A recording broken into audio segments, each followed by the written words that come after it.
back in the day, Triple J used to travel around the country and unearth bands. Started off in the regions, then went off into the capital cities. And the band that picked up the gong for Brisbane was the Daisycutters, and that was back in 1999. And we're here to celebrate their 25 years, their Silver Jubilee. So welcome, gentlemen.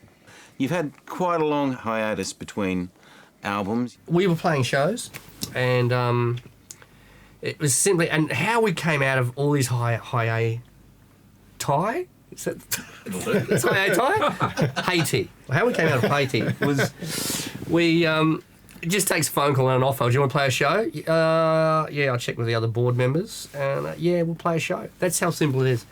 And same with the new album, it was the exact same thing. We've been playing a few shows and really enjoying it and loving playing more than we have in a long, long time. Probably enjoying it more now than we ever did. Probably because the pressure was off. And we're just enjoying playing just for the sake of playing the songs, you know, with no sort of expectations. Steve from Madcap Global Sound just rang me on a Saturday. Because I've known him for decades, you know, we go back a long way. He's a beautiful man. And he just said to me, if I was to put something out on my label, would you guys record something? It was that simple. I went, hey, you know what? I'll ask the guys. And straight away in the band room was, well, yeah, let's do that. So we're just going to write some new stuff. So this is the first time I've ever written things from scratch for a release. So you hadn't been writing any music in that hiatus? Oh, little scribbles here and there. And then, yeah, well, I think Giles and I around that time had decided, well, let's get together and just write something. And it felt really awkward after so long. I remember I was sitting in the room and I remember thinking, I don't know if this is, I don't know. Maybe we just rest on the laurels of the, you know, everything we've done, that's cool too. And then luckily it just started to happen. And after a couple of sessions of us getting together, swapping lyrics, now texting via phone, right? You can do that now. Just started coming together, and that was the first song off the album, which is The Longer We Do This, The Easier It Will Be, which is quite ironic. That's the song that was the first one we completed and the first one that we got excited about. And went, hold on a minute, that's a really good song. And you know, anyone who writes songs, you just get excited when you've written a song.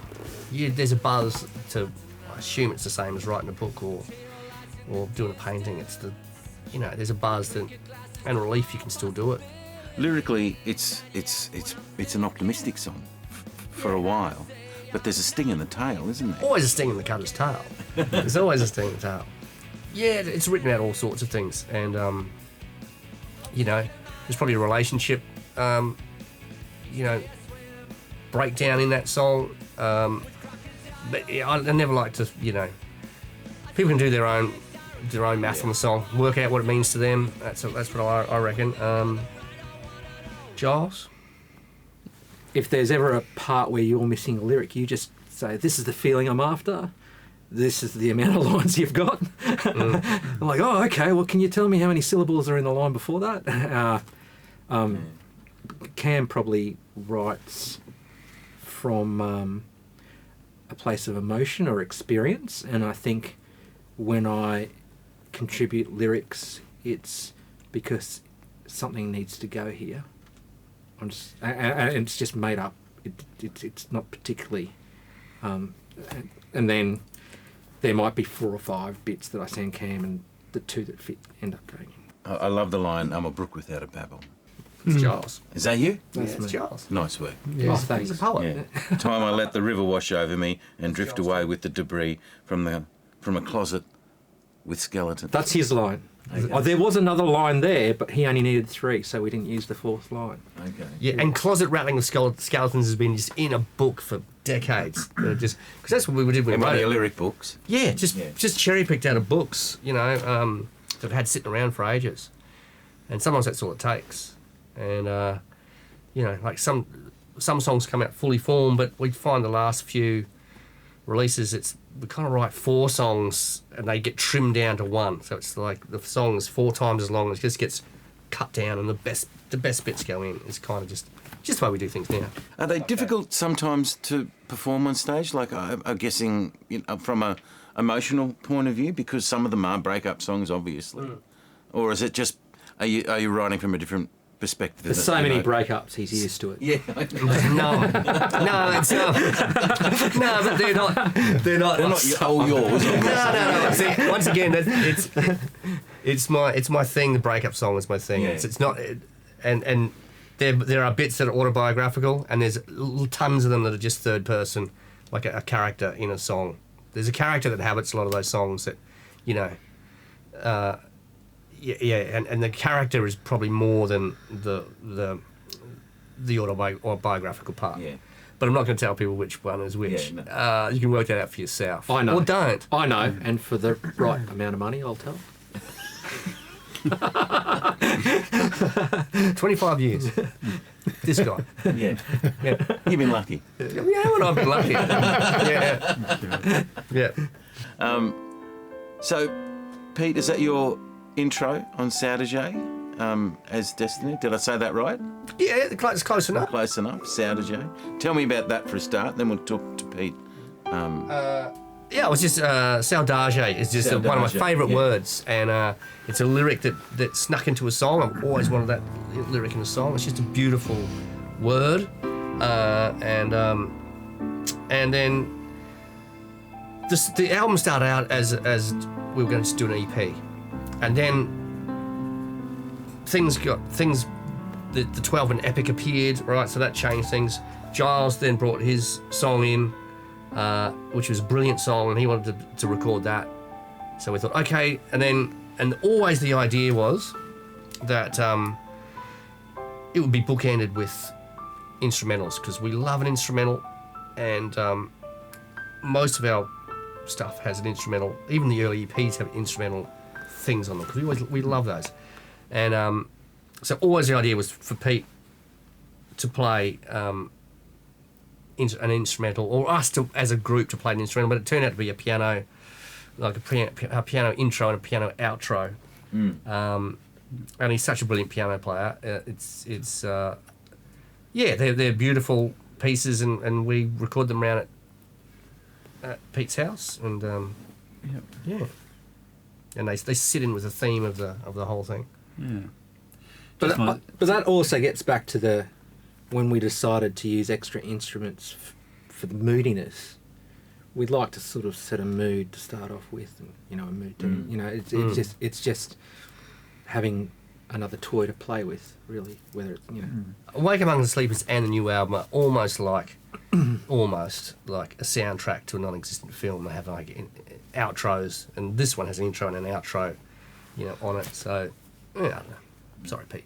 No, you're right. Okay. Cut you off. You go. No, it's fine. And that piano, that's just the style I'd lean to without trying. Just love the melancholy, dreaminess of the piano like that. And Cam it was loosely based around other songs off the album and chords and things. Cam had thrown to me. He said, "You work out something around this sort of the dreamy melancholy style you like to do." And I went over it a couple of times. I had some basic ideas. I could go here, I could go there. And don't like to say it out loud before I do it. The guys come over, we sat down and we mic'd it all up and filmed me and recorded me. He said, "Right, go." So and that's how it came out. It was about the third version that I did that night, was the one we kept. And they were all a little bit different, and that's the way it is. And if you asked me to play it again now, I'd have to learn it off the page, because I don't know. It just came out, and I wasn't perfectly happy with it. I thought the bits in there I could have done nicer or better. But we could still be recording tonight, months later. When is it ever finished or perfect? So these guys are great. I say, no, that's it. That is amazing. That's going. That's it, done. And Giles, you brought one song, a whole song this time? When Cam was speaking before about how he and I would get together before all of this sort of came out, but just before, I had this riff, and I think we played it maybe once or twice And whether it was my bad guitar playing or for whatever reason, it just didn't work. So we just didn't do anything with it. And I don't know, I think I just came up with a lyric or a melody that it's pretty basic. The vocal melodies kind of followed the guitar track that Kieran plays. And I remember playing it on the guitar and then singing it onto my phone. And I think it was just the first verse and pre-chorus, and then just the music for the chorus, and just playing it back off my phone to Cam and saying, "What do you think of this?"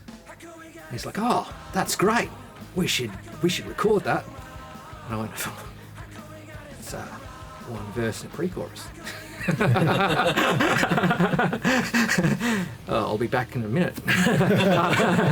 And then I think I just sort of came up with the rest of the lyrics and the rest, and then we didn't really spend much time on it. It's a pretty straightforward, basic song, as in core instrument wise, because it's just it's drums, bass, 2 guitar tracks, and then because it is just I don't know if it's just a guitar pop song similar to the real early stuff, but then I thought, all right, we'll just need to throw as much other stuff at it to make it seem more current. And you've got a choir going. So it has a choir of our children that sing in the middle section of it, and then it has keyboards on it. I think and it's got xylophone on it. And, as with most Cutters stuff, the 4 main instruments get recorded, and then we go, oh right, what does it need? Tambourine, okay, great. Hand claps, okay, great. What else? More BVs. Is that enough? No, put more on. And so, it might start off with 4 instruments being recorded, and then just heaps of things just get piled on top and on top and top until someone says, stop! That's enough. That was Jeff. So this is happening in the studio? This is happening in the rehearsal room? That particular song, it kind of happened in the studio. The recording of this album was a breakthrough on so many fronts for us on how we prepped it. Normally we would play it at a million shows and get everything fine-tuned. We didn't do that this time because we weren't playing lots of shows. We went into the studio with ideas that weren't fully formed. We rehearsed it separately.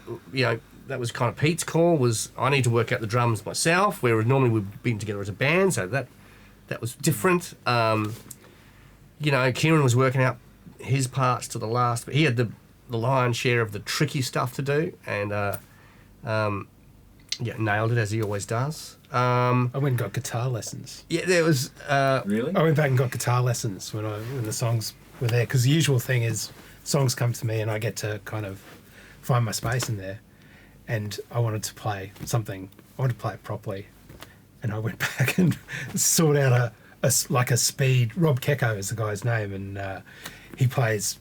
That's all he does. He's a teacher. He's works at the uni and online videos and stuff. And I sought him out in my suburb, and I said, "Mate, all I need to know is how to be better. I just want to be better. I want to play a little faster, know a little more about the notes."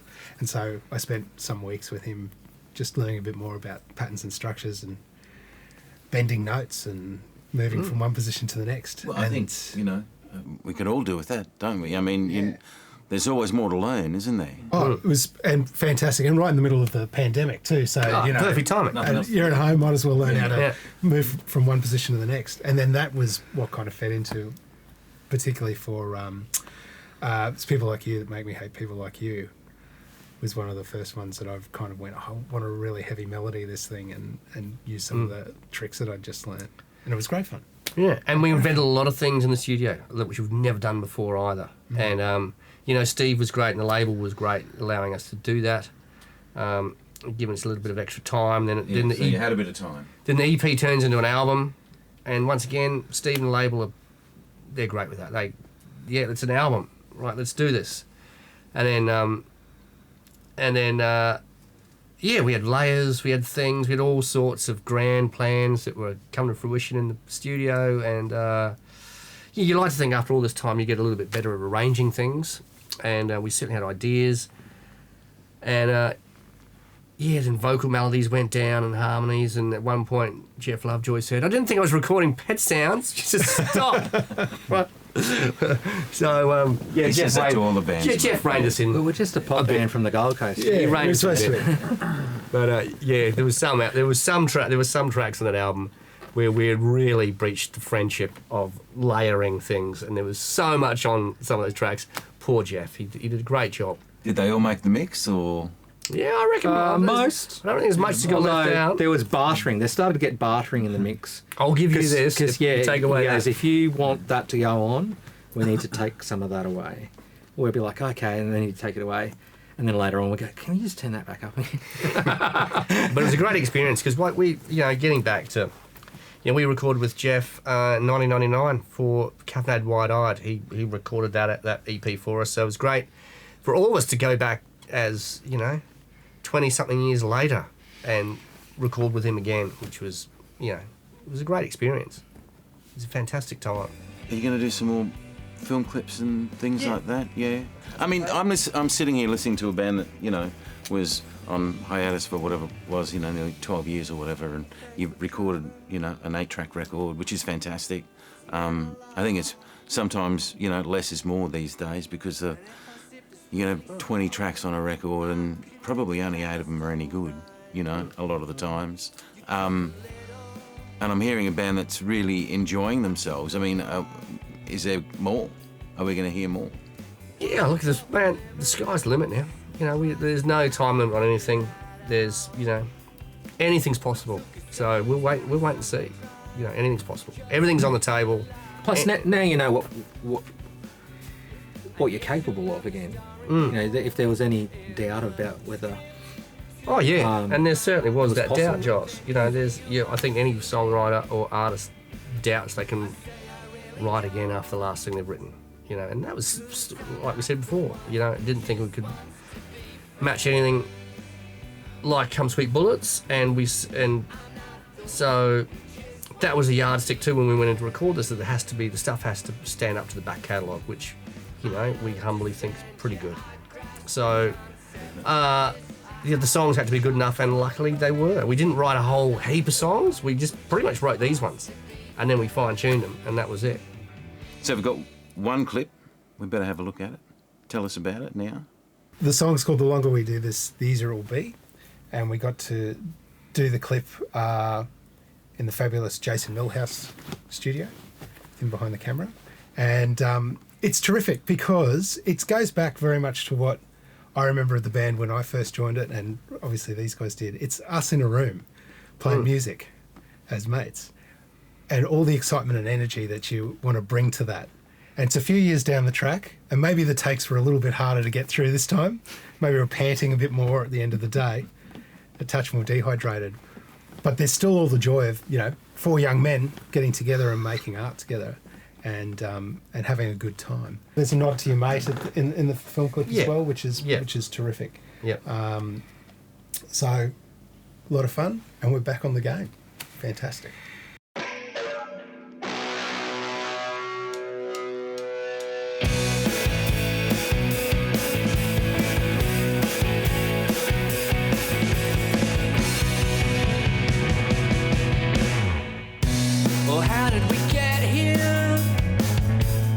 Taking a long way home, back to back in the bedroom. We face the walls, but not tonight. The tail lights in the distance, the clinker glasses to all possibilities. And you ask what I'm thinking, and I say I'm not playing dumb for you again. Give it an inch, I'll take a mile. Each day I swim with crocodiles. I send a text, I regret, God, what have I done? 'Cause if you're lying with another, I don't wanna know. The longer we do this, the easier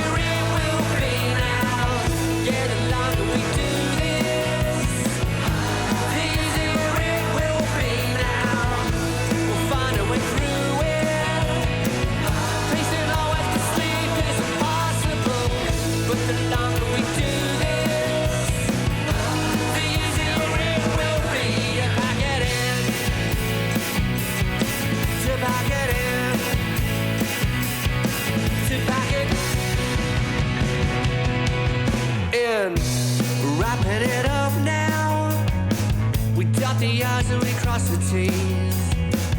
Rainy nights I reflect on love and other atrocities. I'm a brook with a bubble.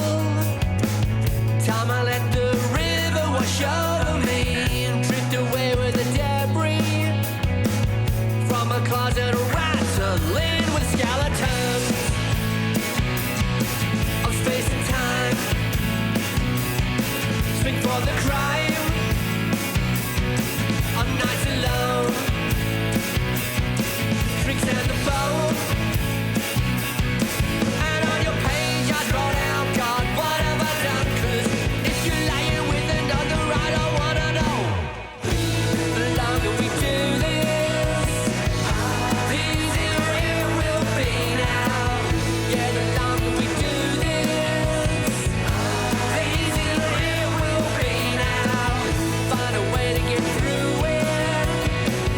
Pacing always to sleep is impossible, but the longer we do this, the easier it will be to pack it in, to pack it in, to pack it in.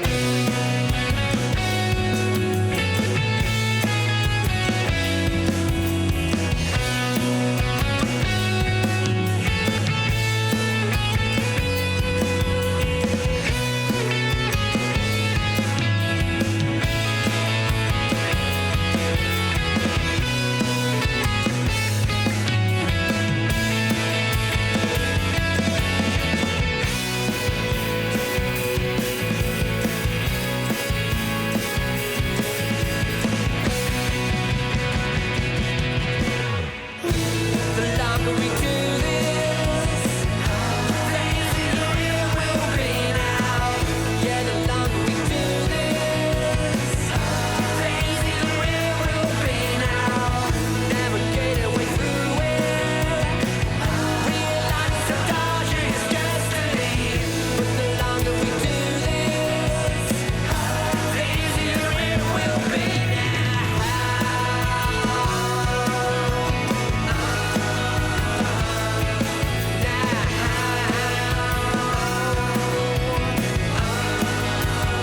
I'm not hanging on to stupid, hanging on to stupid. I know that hanging on to stupid, hanging on to stupid. But right now it's all I got.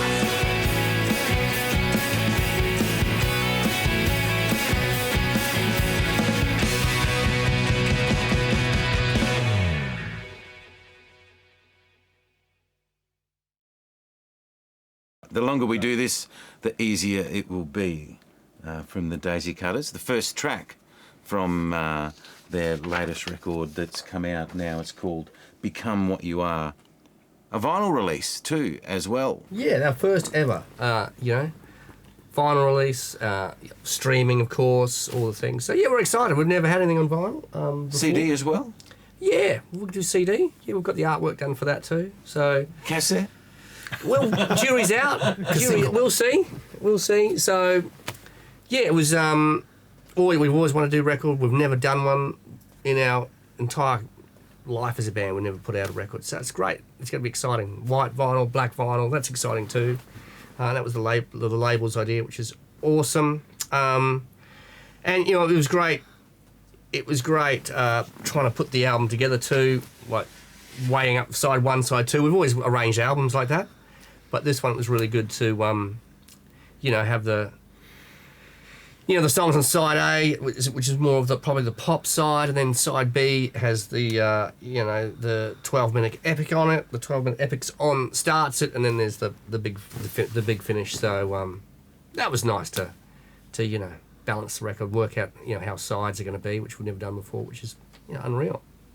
All right, gentlemen, thanks very much. The latest record for the Daisycutters is called Become What You Are. 25 years in the making, but it's all been worth it. Thank you very much. See you in 25 years, Costa. Said you're looking well. It's getting harder to tell. Stacked Russian roulette